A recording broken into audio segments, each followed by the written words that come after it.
Analysis of damage to fracture and steel sheets undergoing non-proportional loading part. The title, the talk go over by Moritz, Zistl and Steffen. In particular, after a short discussion of motivation, I would like to show the concept of numerical model. Then I show experimental results of biological tests and will then discuss the results of numerical equations. I will close my talk with some conclusions.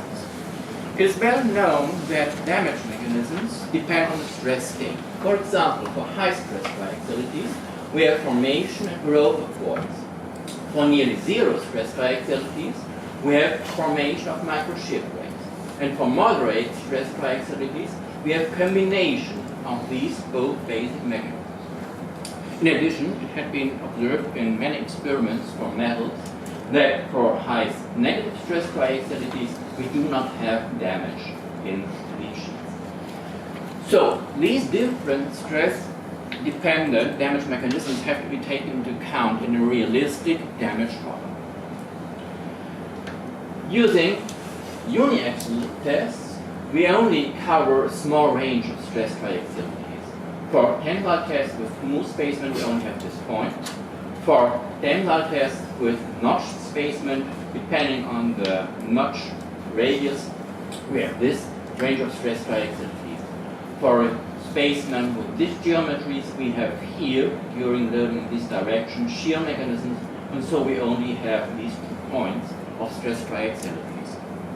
To get more information about further effects of stress state on the damage behavior, we could perform numerical simulation on a micro scale, or we can perform biaxial experiments. Today I will talk about these biaxial experiments. Numerical simulation of the experiments needs an efficient and accurate numerical model based on continuum damage mechanics. Let me briefly explain the basic ideas of our phenomenological model. I will explain it on a load displacement curve, for example, for a tensile test. Here we have elastic behavior. Onset of elastic yielding is governed by a yield condition, and evolution of inelastic strains is governed by a flow rule. Similar ideas are followed for the damage behavior. Onset of damage is characterized by a damage condition, and evolution of further inelastic strains caused by a damage rule. If damage reaches a critical value, we have onset of microcracking. Let me briefly explain our damage model. The damage-sensitive behavior is governed by a damage condition. It is formulated in stress space. Here, with the first and second deviatoric stress increments.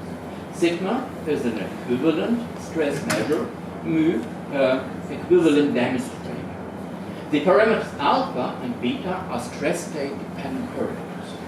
We introduce the damage potential function leading to damage rule, a law for the damage strain rate. And this is the basic idea of our damage model, that we introduce damage strain rates. Strain rates caused by damage. Derivative of the damage potential function leads to this equation with a volumetric part and two deviatory parts. The volumetric part corresponds to isotopic growth of voids. The deviatory parts correspond to the formation of the microshipwrecks. So both basic mechanisms explained in the introduction are involved in this damage strain. The parameters alpha, beta, and delta bar are again stress state dependent parameters, and the stress state dependency in our model is explained by the stress triaxiality and the load square. Identification of the basic material parameters are done considering a uniaxial tensile test. Elastic parameters for the steel given here. Plastic hardening is governed by this power law with these parameters. Damage softening by a quadratic law with these parameters. We have very good agreement between experiment and our numerical model. Our biaxial test machine, we see here different cylinders loading the spacement in this axis and independently in this axis. Here is our lighting system with 4 cameras on the top of the spaceman, 4 cameras on the bottom of the spaceman to monitor the strain fields on the top and on the bottom of the spaceman during elongation of the bars with digital image correlation system. The spaceman is shown here. We call it the XO spaceman. We have a hole in the center here for small notch parts. The spaceman is loaded in this direction and then in this direction. Details of the geometry can be seen here with the notches here in thickness direction and here in direction. So, for the nomenclature, we have here 2 points where we measure the displacement in axis 1 and axis 2 to get the displacement for the load displacement curve. Numerical analysis based on the finite element mesh shown here with a remarkable refinement here in these central parts. We use ANSYS Classic, which is enhanced by a user-defined material subroutine. We use 3D solid elements, and for this spaceman we have more than 65,000 elements. What are we doing? We have here the proportional load path, and we compare the results with the non-proportional one, first loading in axis 1, then loading in axis 2, and then when we reach the proportional path, we again have proportional loading. Shown here, first only here, and then we have the load. Load displacement curves are shown here for the proportional path with this one, for the non-proportional one, this in axis 1, this then in axis 2. We can see very good agreement between the experiment and the numerical simulation based on our continuum model. Here again, the history of the loading. Strain fields, here shown the first principle strain. For proportional loading at the end, we have this distribution of the principal strain with a widespread band in vertical direction. And this can also be obtained by our numerical simulation.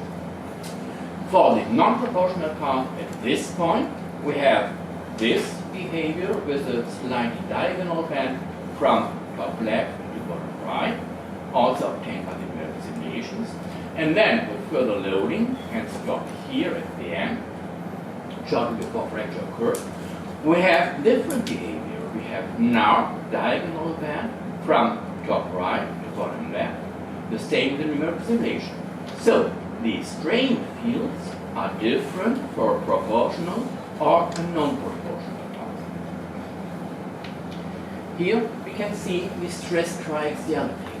After the proportional path, we have remarkable high stress triaxialities. This is caused by the notches in thickness direction and the length direction shown here. Relatively high stress triaxialities, about 0.8. After first path, loading path in the non-proportional path, we have here stress triaxialities about 0.3, usual for uniaxial tensor test. And then at the end of the part, again, these high stress triaxialities in the center of the notch with about 0.8.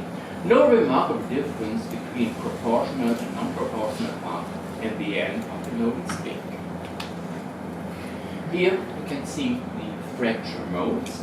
For proportional loading, we have this vertical band. It corresponds to the principal strain fields we saw before. After non-proportional loading, slightly diagonal band. The first loading was the green one, only in this direction. Then at the end, we have the band in both directions. Scanning electron microscopy, here we see formation of voids. This can also be seen here. There are no remarkable differences. What means that the main damage behavior is at the end of the steps. Okay, First, I showed that for tensile tests, we only have this range of stress triaxiality. With the vitally loaded spaceman, this I showed today, we have a wide range of stress triaxialities depending on the combination of the loads. If we have tensile behavior in both directions, we have very high stress triaxialities. If we have tension loading in this direction, compression loading in this direction, we will have shear mechanisms here, then we come to the near zero or slightly negative stress triaxiality range. So let me conclude. I discussed the continuum damage model, which is a phenomenological model, and takes into account stress-dependent damage condition and damage rule. I showed results of experiments and numerical simulations with biaxially loaded spacemen. The analysis was based on DIC, digital image correlation, to monitor the strain fields and scanning electron microscopy to show the fracture behavior on the micro scale. We are able to analyze new stress state in the shear tension or shear compression range. We studied here the behavior of non-proportional loading path, and these results can be used for validation of straight plate dependent damage criteria and damage rules, can also be used by other groups to validate their models. Thank you very much for your attention.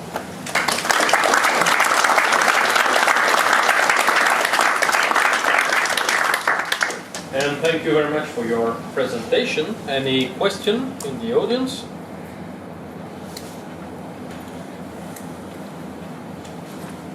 No question? What about the last specimen you showed in one of the last slides? Seems to be yeah, this one, the yellow one that you... It's another one. So with this specimen, we have, if you have loading in this direction, you have shear mechanisms here, and they can be superimposed by tension and compression in this direction.